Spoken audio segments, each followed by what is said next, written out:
Dito ako sa Quezon City Hall. Wakfat. Sa City Hall to guys.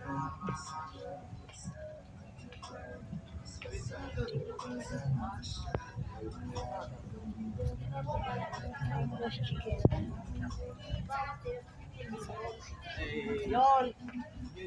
Dito lagi may event.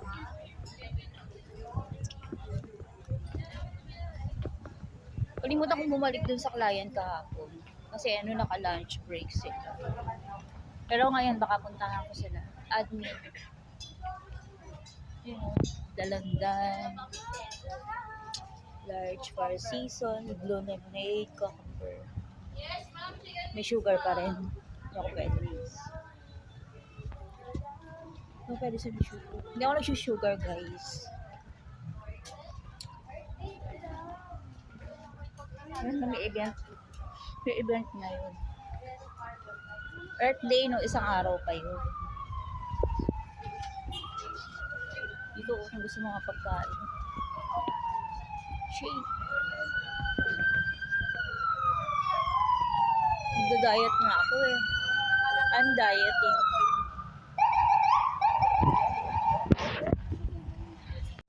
Kumakain ako rice white once a day kasi nagkiketo diet. Hindi ako nagpapapayat.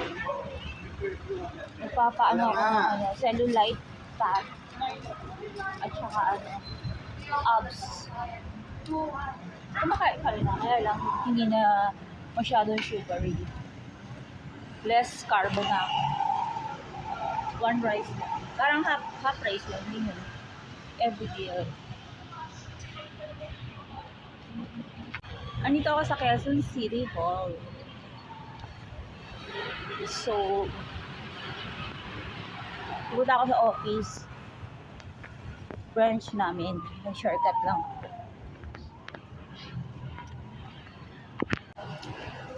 Ganda ng City Hall na. Quezon City Hall. First job ko dito, 1995. Pagka-graduate ko ng associate sa St. Jude. Nag-work ako dito sa City Hall as clerk 1. Sa mayor's office ako. Tapos, I decided to go to my bachelor's degree. Nag-aral ulit ako ng 1 year para mag-degree. Then, hindi na ako nag-work dito. Kasi contractual lang ako dito noon. Pero, kinukuha pa rin nila ako noon. Kaya lang, hindi na ako nag-work kasi nga, mahirap yung degree ko. So, it's a medical professional. So, ang dami kong major subjects na medical. Like, nuclear medicine, MRI, CT scan, and ultrasound. So, hirap ng degree. Tapos, may thesis pa ako. So, hindi na ako nag-work sa City Hall ulit. Nag-focus ako sa study. Then, nung makagraduate ako guys, nag-apply ako sa ospital. Na-hired ako after 1 year nung nag-apply ako. Naka-receive ako ng letter sa Biluna Medical Center. Kaso na-regular naman ako sa sa Duty Free Philippines Terminal 1 tsaka sa Fiesta Mall Airport Departure Area. So, hindi ko na tinanggap yung opportunity. So, doon ako nag-training ng internship, junior and senior. Nagtataka sila ba't ako nag-kurso doon magtrabaho. Yun. Napunta lang ako sa sales, guys. Nagtrabaho ako sa Duty Free Philippines for 3 years. Beauty advisor ako ng Revlon. Tapos, nag-resign ako, napunta ako sa car selling.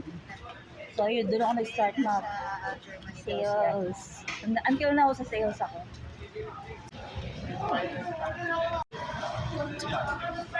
Please like and subscribe to my YouTube channel. I'm Jocelyn Mamili. Pupunta ako sa Peso office. Titingnan ko kung ano mga vacant jobs ngayon. Kasi younger age ko, dito ako kumukuha ng mga trabaho. Yung mga work ko sa Makati, dito ko sa Peso nakukuha. Either lang siya, contract, at least may work na nakukuha dito. Hindi ko na matandaan kung anong building kasi para maraming binago. Tatanong ko na lang. Thank you for watching, guys. Please like and subscribe. I'm Jocelyn Manili. Thank you for watching. Bye.